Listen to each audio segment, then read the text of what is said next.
प्रसार माध्यम में। आज हम आपके कार्यालय में आपका एक इंटरव्यू करने के लिए यहाँ मौजूद है। अभी पिछले 2 महीने से अगर देखा जाए, आप सक्रिय राजनीति में बहुत बड़े पैमाने पर सक्रिय हैं, आपके बड़े बड़े कार्यक्रम देखने को मिल रहे हैं और आप बहुत से जनहित के मुद्दे उठा रहे हैं। लोगों के आम मुंबई करो कि आप मतलब आवाज बन गए, ऐसा भी कहा जा सकता है, क्योंकि सबसे पहले आपने मुद्दा मुंबई करो के लिए उठाया था। जो राज्य सरकार एकनाथ शिंदे सरकार के कार्यकाल के अंदर बड़े बड़े चालान 10-10 हजार 50-50 हजार जो चालान लोगों का जो काटा गया है, उसको लेकर के आपने आवाज उठाई थी। उस हद तक आप देखा जाए तो आप कहां तक सफल हो पाए उस मुद्दे को उठाने के बाद? जैसे अपन ई चालान की बात करेंगे तो ई चालान की वजह से बाइक से लेके बड़े जो ट्रक है, डंपर है, टैंकर है, जो रोड पे चलने वाले कमर्शियल व्हीकल है या प्राइवेट है, उन सबको तकलीफ है। क्योंकि क्या होता है, इसमें गलती है कि नहीं, पीछे से फोटो खींचा जाता है और चालान भेजा जाता है, लेकिन एक्चुअल में वो ड्राइवर ने या जो भी मालिक है वो प्राइवेट कार का, उन्होंने सही में गलती किया है क्या? खाली इनका टारगेट पूरा करने के लिए खाली फोटो खींचो और भेजो, इससे बहुत सारे लोग परेशान हैं। और अपन देखा जाए तो गए 2 साल जो कोविड का टाइम था, इसमें सब जो कमर्शियल व्हीकल है उनका ऑलरेडी बिजनेस 50% लोग तो बिजनेस से चले गए, 50% लोगों का बिजनेस खत्म हो चुका है। बैंक का हफ्ता भरना है, बाकी जो खर्चे बढ़े, डीजल के रेट बढ़ गए, स्पेयर पार्ट के रेट बढ़ गए, टायर के रेट बढ़ गए, तो ये उनको सब हैंडल करना मुश्किल काम हो गया। इसमें ई चालान का 10-10 हजार 20 हजार रुपए पर व्हीकल के ऊपर फाइन आ रहा है। तो इसके खिलाफ हमने पहले भी गवर्नमेंट को लेटर लिखा है, 1-2 बार उसमें कुछ रिप्लाई भी नहीं आया, लेकिन उसके बाद हमने अभी लेटर लिखा और जो स्वाक्षरी मुहिम चलाई, जो पब्लिक का क्या रिस्पॉन्स है, पब्लिक को सही में तकलीफ है कि नहीं, वो हमें वो सिग्नेचर कैंपेन के हिसाब से वो गवर्नमेंट को हमने भेज दिया है। अभी अपन देखा जाए तो ये अपना उत्तर प्रदेश सरकार ने जो ई चालान के पूरे फाइन दे गए 4-5 साल के, वो पूरे 5 साल के फाइन माफ कर दिया लोगों के लिए, और उन्होंने लोगों के लिए राहत का काम कर दिया। वैसा ही काम कर्नाटक सरकार में देखा जाए तो 50% फाइन उधर भी माफ किया गया। तो महाराष्ट्र सरकार तो इकोनॉमिकली इतना मजबूत है, तो अपने लोगों के लिए राहत देने का काम महाराष्ट्र गवर्नमेंट से होना चाहिए। ये महाराष्ट्र नवनिर्माण सेना की मांग है। तो इसके ऊपर हमने अभी आगे क्या होता है, नहीं तो एक बड़ा आंदोलन महाराष्ट्र में करना पड़ेगा। तो हम लोग राज साहब ठाकरे के नेतृत्व में, राज साहब जी के नेतृत्व में करेंगे। इसका सरकार ने थोड़ा गंभीरता से लेना चाहिए इसको। आज सब कमर्शियल व्हीकल और प्राइवेट कार हो गया, बस हो गया, तुम्हारा बाइक वाला आज घर चलाने के लिए मुश्किल है उनको, तो ये सब उनको फाइन वगैरह भरना आज मुसीबत का काम बन गया है।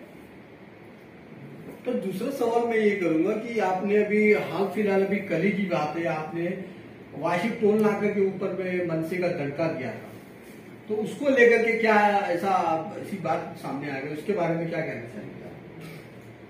देखो ये आंदोलन किस विषय पे कर रहे हो?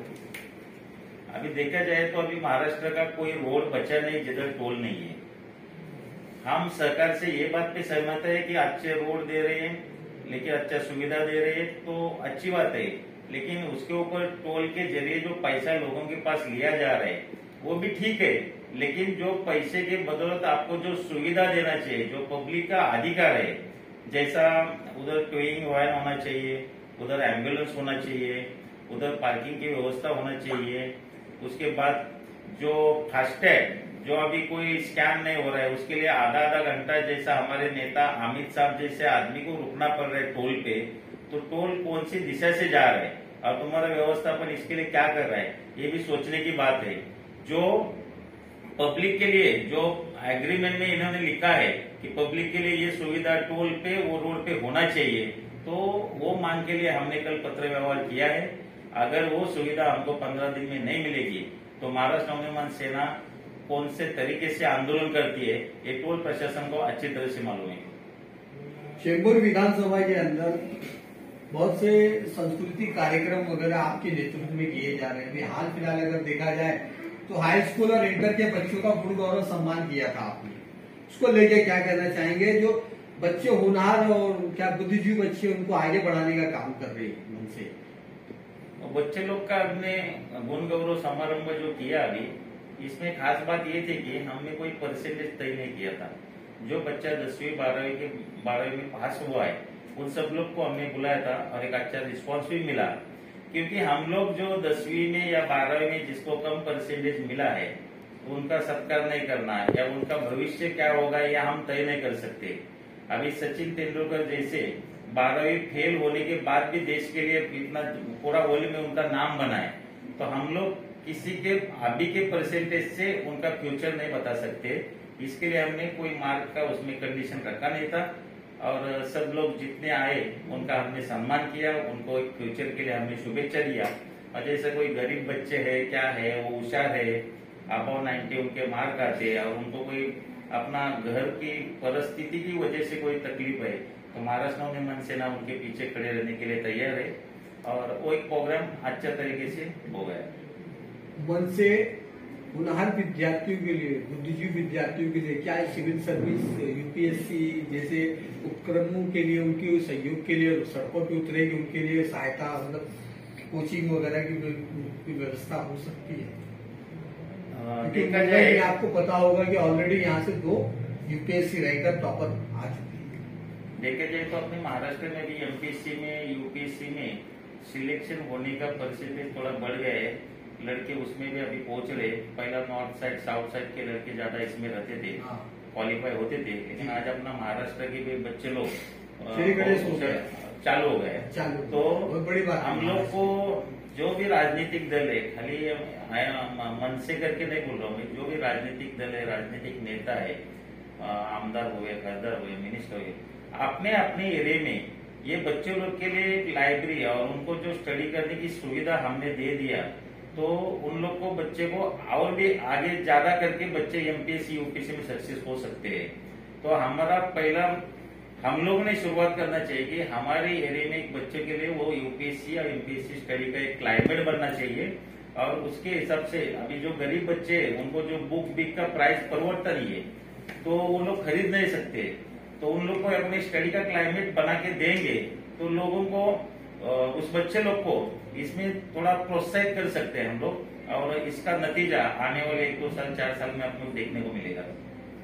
सर अगर हम बात करें राज्य की, एकनाथ शिंदे सरकार को, तो ऐसा देखने मिल रहा है कि कहाँ पहले राज साहब ठाकरे की और शिंदे साहब की कहाँ मतलब एक बहुत अच्छा मतलब मधुर से वो चल रहा था, लेकिन आज कैसा क्या किस नजरिए से आप देखते हैं?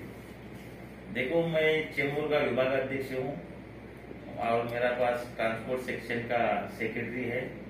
मैं मेरे काम में बिजी हो, मैं मेरा अपना काम देखता हूँ। अभी ये जो बात है ये ऊपर लेवल की बात है, हमारे नेता लोग उसके ऊपर बात कर सकते हैं। मेरे को जो काम दिया गया है वो काम मैं कर रहा हूँ। अब वो सवाल बड़े लोग के लिए, बड़े नेता लोग को पूछ सकते हैं।